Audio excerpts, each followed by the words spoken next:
ಜಾತ್ರಾ ಮಹೋತ್ಸವದ ಆಮಂತ್ರಣ ಪತ್ರಿಕೆ ಬಿಡುಗಡೆಗೊಳಿಸಿದ ಸಚಿವ ಸತೀಶ್ ಜಾರಕಿಹೊಳಿ. ಧಾರವಾಡ ಜಿಲ್ಲೆಯ ಸುಕ್ಷೇತ್ರ ಗುಳದಕೊಪ್ಪ ಗ್ರಾಮದ ಶ್ರೀ ಈಶ್ವರ ದೇವರ ಜಾತ್ರಾ ಮಹೋತ್ಸವ ಫೆಬ್ರವರಿ 12 ರಿಂದ 16 ರವರೆಗೆ ನಡೆಯಲಿದ್ದು, ಪೂರ್ವಭಾವಿಯಾಗಿ ಜಾತ್ರಾ ಮಹೋತ್ಸವದ ಆಮಂತ್ರಣ ಪತ್ರಿಕೆ ಬಿಡುಗಡೆ ಇಂದು ಸೋಮವಾರ ನಡೆಯಿತು. ಜಿಲ್ಲಾ ಉಸ್ತುವಾರಿ ಸಚಿವ ಸತೀಶ್ ಜಾರಕಿಹೊಳಿ ಜಾತ್ರಾ ಮಹೋತ್ಸವದ ಆಮಂತ್ರಣ ಪತ್ರಿಕೆ ಬಿಡುಗಡೆ ಮಾಡಿದರು.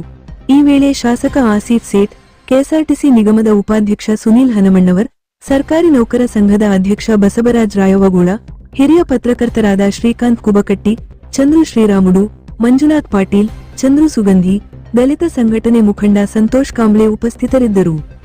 ಬೆಳಗಾವಿ ಟಿವಿ9 ಹಿರಿಯ ವರದಿಗಾರ ಸಹದೇವ ಮಾನೆ ನೇತೃತ್ವದಲ್ಲಿ ಈ ಆಮಂತ್ರಣ ಪತ್ರಿಕೆ ಬಿಡುಗಡೆ ಮಾಡಿಸಲಾಯಿತು. ಈ ಸಂದರ್ಭದಲ್ಲಿ ಗುಳೇದಕೊಪ್ಪ ಗ್ರಾಮದ ಹಿರಿಯರಾದ ವಿಠಲ ಪಿರಗಾರ, ಶಿವಾಜಿ ಜಾಧವ, ಗುರುಪಾದ, ಮಹೇಶ್, ಕುಮಾರ್ ಚವಹಾಣ ಉಪಸ್ಥಿತರಿದ್ದರು.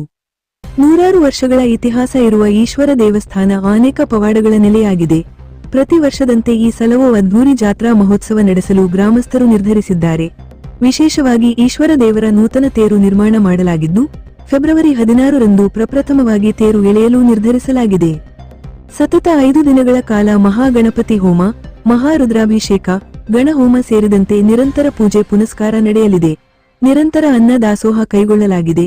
ಪ್ರತಿದಿನವೂ ವಿವಿಧ ಹೆಸರಾಂತ ಸ್ವಾಮೀಜಿ ಹಾಗೂ ಚಿಂತಕರಿಂದ ಪ್ರವಚನ ಹಾಗೂ ಆಶೀರ್ವಚನ ನಡೆಯಲಿದೆ. ಫೆಬ್ರವರಿ 13 ರಂದು ಕುಂಭದೊಂದಿಗೆ ಊರಿನಲ್ಲಿ ಪಲ್ಲಕ್ಕಿ ಉತ್ಸವವಿದ್ದು